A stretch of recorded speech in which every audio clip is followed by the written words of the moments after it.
Racist Chucklehead Juan Williams, you are a worthless hack. Dear Juan, I recently read your diatribe on FoxNews.com, where you blame President Trump for Kid Rock, real name Rob Ritchie, for being a serious contender in the 2018 Senate race. You point out that Kid Rock has appeared in a sex tape and has referred to himself as Pimp of the Nation. In your distorted and narrow view, this somehow disqualifies Mr. Ritchie from serving as a United States Senator?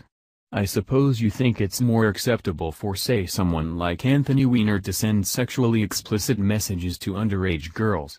Going even further, maybe Mr. Ritchie should follow Senator McCain's path and betray the United States of America and commit treason. Would Mr. Ritchie then be qualified to be a United States Senator? And please explain to me how Mr. Ritchie deciding to run for United States Senate is President Trump's doing? You sound like every liberal out there looking to blame President Trump for everything, all the while not taking responsibility for your own actions. This diatribe you wrote is the reason why a majority of Americans think you and the mainstream media are a bunch of worthless hacks. You refer to President Trump simply as a reality TV star, conveniently leaving out that President Trump is an accomplished businessman who has donated millions of dollars to various charities and has helped countless others in their time of need. You then go on to cite President Trump's low approval numbers. Information sourced from some of the same places that said he had no chance of beating Hillary Clinton, yet here we are, with President Trump in office, and Hillary Clinton considering to become a minister. God help us. The fact that President Trump won the state of Michigan, the first Republican to do so since 1988 as you point out, should tell you something, but I suspect you are too obtuse to notice it. So what if years ago the president made a dirty comment about grabbing a woman by the vagina?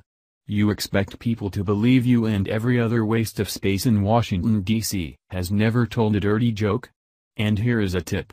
When voters are worried about how to put food on the table, pay for their medical care, and make sure they don't get shot by an illegal immigrant, the fact that a presidential candidate made a crude remark is irrelevant, especially if that candidate has a real plan to fix the American economy. But perhaps you think someone like Hillary Clinton, a known criminal and traitor to the United States of America, would be better suited to be president. She also has a track record of intimidating the women that her husband Bill Clinton has allegedly sexually assaulted. And it's a long list. The reason why voters would consider voting for someone like Kid Rock is simple. They are tired of getting screwed over by the political establishment, and they want to vote for someone who they can identify with. Despite the fame and fortune Kid Rock has amassed, he lives a relatively simple life, and his love for America has never been called into question. Kid Rock and President Trump are the antithesis of what politicians in Washington, D.C. are. Those that have lied their way to office, like Senator Elizabeth Warren, who lied about her Native American heritage, and Congresswoman Maxine Waters, who thinks Putin is invading Korea, represent everything Americans don't deserve. I really would like to know what standards you have that qualifies someone to be a United States Senator. Please enlighten me. When you write this piece of journalistic trash which is biased, misleading, and obtuse in nature, it serves only to demonstrate what is already known. That you, the mainstream media, and the liberal snowflakes in Washington, D.C., are irrelevant and lack the capacity for an original thought. The elitist class in America, yourself included, somehow think that your word is scripture and people should blindly follow it. You need to wake up and smell the coffee, pal.